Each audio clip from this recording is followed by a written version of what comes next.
Good morning to all students. Today we are learning BST class 12 अर्थात business study class 12 chapter business environment का next part. मैंने business environment को, जो business environment chapter है उसको पार्टों में डिवाइड किया है। कल जो पार्ट पढ़ा था उसके आगे वाला पार्ट ये है। कल मैंने आपको बताया था कि नेक्स्ट डे पढ़ाया जाएगा डायमेंशन ऑफ बिजनेस एनवायरनमेंट। इसमें economic environment, non economic environment. Economic environment के अंतर्गत क्या क्या आता है? Economic system, economic policy, economic condition. Economic system क्या है कि टोटल जो इकोनॉमिक एनवायरनमेंट है वो कैसे ऑर्गेनाइज होगा, किस तरह से उसमें एक्टिविटी डन होंगी, ये होता है इकोनॉमिक सिस्टम। फिर इकोनॉमिक पॉलिसी, इस सिस्टम को चलाने के लिए कौन कौन सी पॉलिसियाँ यूज की जाएंगी। इकोनॉमिक कंडीशन क्या होंगी और किस तरह से इसमें हम इंक्रीजिंग कर पाएंगे। We are increase for the economic policies the end use of the economics policies can be success of the business, right. इसके बाद नॉन इकोनॉमिक एनवायरनमेंट क्या क्या होता है? पॉलिटिकल एनवायरनमेंट, राजनीतिक वातावरण जो होता है, सोशल एनवायरनमेंट, सामाजिक वातावरण, लीगल रेगुलेटरी एनवायरनमेंट, जो लीगल रेगुलेटरी मतलब जो कहना चाहिए कानूनी वातावरण, फिर टेक्नोलॉजिकल एनवायरनमेंट, तकनीकी वातावरण। तो इन सब का रिलेशन किससे होता है? नॉन इकोनॉमिक एक्टिविटी से। ये इकोनॉमिक एक्टिविटी नहीं है। इसके बाद फिर अपन आते हैं डेमोनिस्टाइजेशन आज जर्नल स्टडी। तो इसमें मीनिंग ऑफ द डेमोनिस्ट्रेशन क्या होता है? ये इसको हिंदी में कहते हैं विमुद्रीकरण।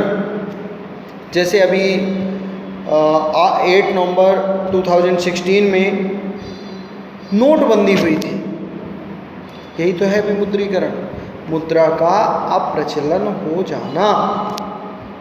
क्यों होता है ऐसा? ताकि गवर्नमेंट की जो पॉलिसीज़ हैं वो सही ढंग से ऑर्गेनाइज हो सकें, बिजनेस की जो पॉलिसीज़ हैं वो सही ढंग से ऑर्गेनाइज हो सकें। जनरल ऑब्जेक्ट इसके क्या होते हैं? सामान्य उद्देश्य, stop the circulation of fake notes and the track the issue of black money economy. जो फेक करेंसी आ जाती है मार्केट में, नकली नोट अपन कहना चाहिए, नकली नोट, फेक करेंसी, उसको कैसे मार्केट से ख़त्म किया जाए। तो गवर्नमेंट क्या करती है कि करेंसी ही जो चल रही होती है उसके बदले में दूसरी करेंसी चला देती है, तो जो फेक नोट है वो ऑटोमेटिकली बंद हो जाते हैं। और जो ब्लैक मनी इकोनॉमी में है, what is black money? Black money, this money can not be paid of the tax in government. Government को एक ऐसी इनकम जिस पे गवर्नमेंट को किसी भी तरह का कोई टैक्स नहीं दिया गया है, वो कहलाती है black money. Object of demonetisation year 2016, removing black money from the country. Country से ब्लैक मनी को हटाना, इसी के लिए नोटबंदी की गई थी। Stopping of the corruption, corruption को कम करना। फिर stopping terror fund to stop terrorist activity. क्या है? जो टेररिस्ट होते हैं उनके पास ओल्ड करेंसी, वो पहले से व्यवस्था बनाए रहते हैं और एकाएक करेंसी बंद हो गई तो उनका जो टेररिस्ट फंड है वो ऑटोमेटिक ख़त्म हो जाएगा। भाई नोट तो अब चलेंगे नहीं, गवर्नमेंट ने नोट बदल दिए, तो जो टेररिस्ट एक्टिविटियां हैं वो अपने आप स्लो हो जाएंगी, अपने आप लगभग बंद भी हो सकती हैं, है ना। तो यही सब सोच के गवर्नमेंट क्या करती है? विमुद्रीकरण, demonetisation. To track fake currency, fake currency को ट्रैक करना कि कितने मार्केट में कुल कितने नकली नोट हैं। जाहिर सी बात है, जब उसी साइज के जैसे जो पुराने नोट, जब नोट चला करते थे, जो 1000 और 500 के पुराने नोट थे, तो उनमें कई नोट ऐसे आ जाते थे हमारे आपके बीच में कि जो फेक रहते थे। मिल तो गए अपन को, अपन उसके लिए दोषी नहीं है, किसी ने धोखे से दे दिया और हमने ले लिया, लेकिन जब हम किसी के पास लेकर के गए और वो नोट नकली निकल गया, तो वो नकली नोट 500 लेस देन पता चले किसी गरीब मजदूर को मिल गया, तो उसका बेचारे की दिन भर की मजदूरी ख़त्म हो गई और वो नोट रिजेक्ट हो जाएगा। भाई जाहिर सी बात है, वो हो सकता है बैंक लेके चला जाए, या हो सकता है किसी जानकार व्यक्ति के हाथ लगे वो नोट, तो पक्की बात है कि वो नोट तो चलेगा नहीं, क्योंकि वो फेक है। Fake currency can not be run in the market. इसके लिए ये सब सोच करके गवर्नमेंट ने विमुद्रीकरण की नीति अपनाई, डेमोन्स्ट्रेशन किया, और जो ओल्ड करेंसी थी वो बंद कर दी गई। अब बहुत कम नकली नोट देखने को मिलते हैं, फेक करेंसी देखने को मिलती है। पहले बहुत ज़्यादा देखने, बीच में मेरे को याद है कि बीच में बहुत सारे नकली नोट मार्केट में उपलब्ध हो रहे थे, कहीं ना कहीं से कोई ना कोई दे देता था और आदमी भाई नहीं पहचान पाया। सबके पास पहचानने की कैपेसिटी, हालांकि गवर्नमेंट ने, बैंक ने नोट पहचान के कई मापदंड बताए थे कि भैया आप इस तरह से नोट को पहचान सकते हैं कि नकली है कि असली, करेंसी फेक है कि करेक्ट है।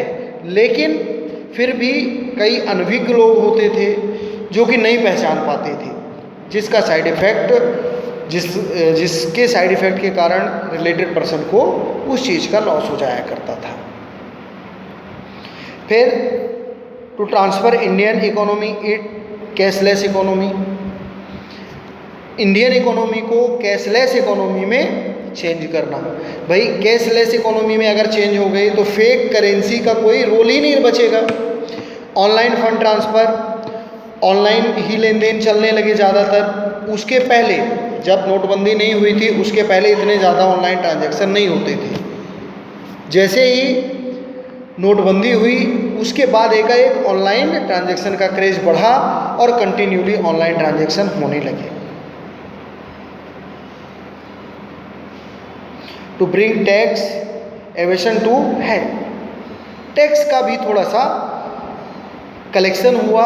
लोगों ने ये सोचा कि अब तो करेंसी डिजॉल्व हो ही रही है, तो ज़्यादा अच्छा है कि हम अपना टैक्स ही पेड कर दें, और गवर्नमेंट को भी उसका बेनिफिट मिला। एडवांटेज ऑफ डेमोन्स्ट्रेशन, इसके एडवांटेज क्या क्या, लाभ क्या क्या हैं। Help the government in tracking black money, government को ब्लैक मनी ट्रैक करने में मदद मिली। जो नकली नोट थे वो लगभग डिजॉल्व हो गए, ख़त्म हो गए। Effective gambling and other criminal activity, जो क्रिमिनल एक्टिविटियाँ थी वो भी अफेक्टेड हुई, कम हो गई। नोटबंदी के कारण कई एक्टिविटियाँ, जो टेररिज्म था वो भी, उसको भी झटका लगा और टेररिज्म भी कम हुआ। क्यों? क्योंकि उनके पास जो पैसा था, जो मनी थी, वो ओल्ड करेंसी थी। अब चूंकि वो टेररिज्म एक्टिविटी में पार्टिसिपेटेड थे, तो जाहिर सी बात है जो टेररिज्म एक्टिविटी में पार्टिसिपेटेड थे तो वो वाइट कैसे करेंगे। इसलिए गवर्नमेंट ने नोटबंदी, दैट मीन्स डेमोन्स्ट्रेशन, विमुद्रीकरण की नीति को अपनाया। इंक्रीजमेंट इन टैक्स रेवेन्यू, जो टैक्स से रेवेन्यू मिलता था उसका भी इंक्रीजमेंट हुआ। फिर इसके बाद आता है economic change. Economic change initiated by the government of India since 1991। India ने क्या चेंज किया इकोनॉमिक 1991 में? उस समय एलपीजी मतलब लिबराइजेशन, प्राइवेटाइजेशन और ग्लोबलाइजेशन होता है। What is liberalisation? उदारीकरण। बिजनेस में उदारीकरण की नीति अपनाई गई ताकि ज़्यादा से ज़्यादा लोगों को प्रॉफिट हो सके। फिर इसके बाद अब मैं इसको इन डिटेल में नेक्स्ट वीडियो में बताऊंगा, क्योंकि अब वीडियो बड़ा हो रहा है। थैंक्स।